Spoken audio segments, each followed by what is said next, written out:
পরশুদিন যেটা হয়েছে পুলিশের চোখের সামনে, র্যাফের চোখের সামনে এবং সিকিউরিটি গার্ডদের চোখের সামনেই হয়েছে। বা ওরা না 12-13 জন মিলেও 15-20 জনকে আটকাতে পারেনি। তো এই মিথ্যে প্রতিশ্রুতি দিয়ে আমাদের আর কোনো লাভ নেই। আমাদের সাথে যে কনফিডেন্স বিল্ড আপ করার কথা ছিল সেই জিনিসটা কিন্তু একেবারেই হচ্ছে না।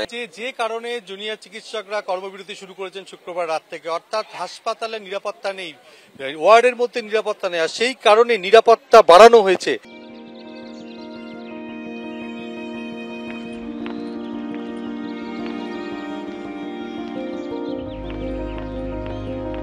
এবং যেটা ব্যারাকপুর পুলিশ কমিশনারের সূত্রে বলা হচ্ছে যে মোট 12 জন কনস্টেবল বাড়ানো হয়েছে, অর্থাৎ তার মধ্যে 4 জন মহিলা কনস্টেবল রয়েছে এবং 4 জন অফিসার বাড়ানো হয়েছে। এই মুহূর্তে পুলিশ কর্মীর সংখ্যা বেড়ে হলো 44, এর আগে ছিল 28, অর্থাৎ 16 জন কনস্টেবল ছিল, 4 জন অফিসার ছিল এবং 8 জন সিভিক ভলান্টিয়ার ছিল। অর্থাৎ পুলিশ কর্মীর সংখ্যা বাড়ানো হয়েছে এবং তার পাশাপাশি সিসিটিভি নজরদারি বাড়ানোর কথাও বলা হয়েছিল আন্দোলনকারীদের তরফ থেকে। গতকাল বৈঠকের পর পুলিশ কর্মীর সংখ্যা বাড়ানো হয়েছে, কি বলবেন? আরো 12 জন কনস্টেবল এবং 4 জন অফিসার বাড়ানো হয়েছে, কি বলবেন?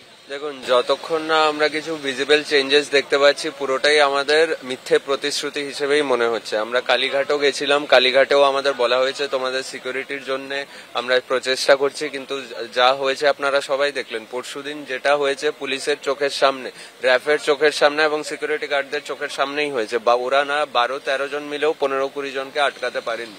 তো এই মিথ্যে প্রতিশ্রুতি দিয়ে আমাদের আর কোনো লাভ নেই। আমাদের সাথে যে কনফিডেন্স বিল্ড আপ করার কথা ছিল সেই জিনিসটা কিন্তু একেবারেই হচ্ছে না। এবার কি করে কনফিডেন্স বিল্ড? পুলিশ কর্মীর সংখ্যা বাড়ানো হয়েছে, তাতে কি? পুলিশ কর্মীর চোখের সামনেই তো এসব হয়ে যাচ্ছে। পরশুদিন যে সাগর দত্তের ঘটনাটা হয়েছে তখন তো অ্যাডিকুয়েট পুলিশ কর্মী ছিল ওখানে, 15 জন ছিল। ওরা 15 জন মিলে 20 জনকে আটকাতে পারলেন না। ওদের চোখের সামনেই আমাদের বোনের ওপর রেপ থ্রেট দেওয়া হচ্ছে। তুমি বুঝতে পারছো যে সক্রিয় ভূমিকার কথা বলা হচ্ছে, অর্থাৎ পুলিশ কর্মীর সংখ্যা বাড়ানো হলেও জুনিয়র চিকিৎসকরা যেটা জানাচ্ছেন যে আরো সক্রিয় ভূমিকা নিতে এবং যতক্ষণ না সেই সক্রিয় ভূমিকা কার্যকরী হচ্ছে ততক্ষণ তারা তাদের অবস্থানে অনড়। অর্থাৎ সাগর দত্ত মেডিকেল কলেজ হাসপাতালে যেভাবে ফিমেল মেডিসিন ওয়ার্ডের মধ্যে জুনিয়র চিকিৎসক, পিজিটি, নার্সরা আক্রান্ত হয়েছেন রোগীর পরিবারের হাতে, তারপর থেকেই তারা কর্মবিরতি শুরু করেছেন এবং গতকালকের বৈঠকের পর 12 জন কনস্টেবল এবং আরো 4 জন অফিসার বাড়ানো হয়েছে। কিন্তু তা সত্ত্বেও জুনিয়র চিকিৎসকদের বক্তব্য, যতক্ষণ না পুলিশের কার্যকরী ভূমিকা তারা দেখতে পাচ্ছেন ততক্ষণ পর্যন্ত তারা এই আন্দোলন চালিয়ে যাবেন। যে ঘটনা ঘটল সাগর দত্তের বুকে, যেখানে একটা অকালে প্রাণ চলে গেল, যে কেন সিসিইউ বেডের অপ্রতুলতা, পেশেন্ট ভর্তি হলো, চিকিৎসক চিকিৎসা শুরু করলো, কিন্তু যখন ক্রিটিক্যাল হচ্ছে তখন চিকিৎসকের কিছু জিনিস প্রয়োজন হয়, সেই জিনিস থাকলো না কেন?